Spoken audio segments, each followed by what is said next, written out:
আসসালামু আলাইকুম বন্ধুরা, আশা করি আপনারা অনেক ভালো আছেন। আমিও অনেক ভালো আছি।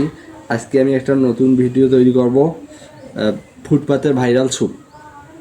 আমি এখানে চিকেন নিয়েছি, ফুলকপি, বাঁধাকপি, গাজর, পেঁয়াজ, কাঁচামরিচ, আদা, এগুলো এখন আমি স্লাইস করে কেটে নেব।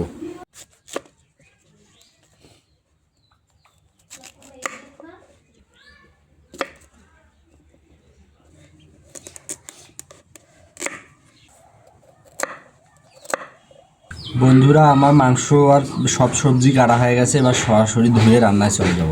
স্যুপের জন্য একটা মশলা তৈরি করব।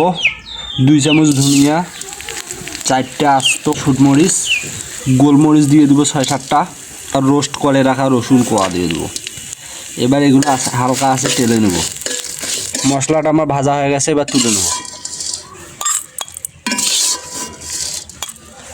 দিয়ে দেবো 1/2 কাপ মাংস, পেঁয়াজ দেবো 1/2 কাপ, গাজর দিয়ে দিব 1 কাপ, দিয়ে দিব বাঁধাকপি 1.5 কাপ, ফুলকপি দিয়ে দেবো 1 কাপ, স্লাইস করা আদা দিয়ে দেবো ফ্লেভারের জন্য, স্লাইস করা 2টা কাঁচামরিচ দিয়ে দেবো, দিয়ে দেবো পরিমাণ মতো পানি সিদ্ধ করার জন্য।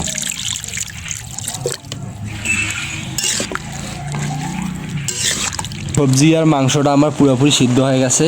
এবার এর মধ্যে দিয়ে দেবো টমেটোর সস, পরিমাণ মতো লবণ দিয়ে দিব। আজ যে আমি স্যুপের মশলাটা করে রেখেছি, স্যুপের মশলাটা দিয়ে দেব।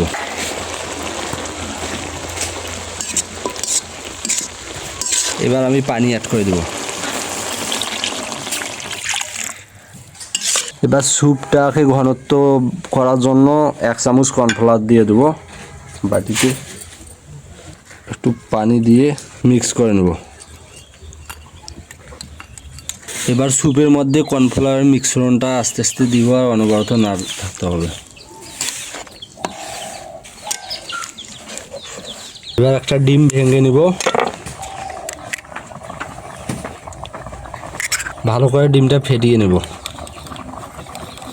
এবার স্যুপের মধ্যে ডিমের মিশ্রণটা দিব, আর চামচ দিয়ে এভাবে নাড়তে থাকতে হবে। স্যুপটা আমার হয়ে গেছে, এবার তুলে নেব।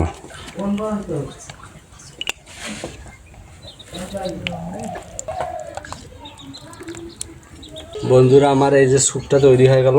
আপনারা অবশ্যই বাসায় একদিন ট্রাই করে দেখতে পারেন এই স্যুপটা কতটা মজা। আমার ভিডিওগুলো ভালো লাগলে অবশ্যই গ্রামের রেসিপি পেজটার সাথে থাকবেন, ফলো করবেন। পরবর্তীতে নতুন নতুন ভিডিও দেখতে কমেন্ট করবেন, আমাকে জানাবেন। ইনশাল্লাহ সবাই ভালো থাকবেন। ধন্যবাদ।